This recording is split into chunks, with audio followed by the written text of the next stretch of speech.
ये कहानी एक छोटे से गांव में रहने वाले एक गरीब किसान की है, जिसका नाम रामू है। रामू का पूरा परिवार कृषि पर आधारित था और उनकी मुख्य आय खेती से ही होती थी। वे एक छोटे से खेत में जैविक खेती करते थे और उन्हें खेती में विशेष रुचि थी। रामू की कहानी उस समय से शुरू होती है जब उनके पास बहुत ही कम सामग्री थी, लेकिन उनकी मेहनत और आत्मविश्वास की वजह से वे किसानी में सफलता पाने के लिए कठिनाइयों का सामना करते गए। वे सिर्फ जैविक खेती की तरफ ध्यान केंद्रित करते और खेत में उर्वरकों के बजाय उर्वरक की जगह खेत में खाद प्रदान करते थे। अपनी मेहनत और समर्पण से रामू की खेती धीरे धीरे फलने लगी। उनकी पैदावार बढ़ती गई और उनकी मुनाफा कमाने की क्षमता में भी वृद्धि हुई।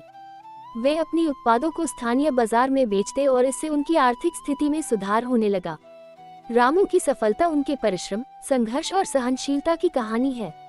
उन्होंने कभी हार नहीं मानी और हमेशा आगे बढ़ने का प्रयास किया। उनकी कहानी गांव के लोगों के लिए प्रेरणास्रोत बनी और उन्होंने दिखाया कि छोटे सपनों को हकीकत में बदलने का सबसे महत्वपूर्ण कदम है मेहनत और संघर्ष। इस कहानी से हमें ये सीखने को मिलता है कि सफलता पाने के लिए धैर्य और परिश्रम अत्यंत महत्वपूर्ण होते हैं, चाहे आप किसी भी क्षेत्र में हों। रामू की तरह हमें भी अपने लक्ष्यों के प्रति पक्षपात नहीं करना चाहिए और निरंतर प्रयास करते रहना चाहिए, चाहे समस्याएं कितनी भी कठिन क्यों ना हों। Follow us.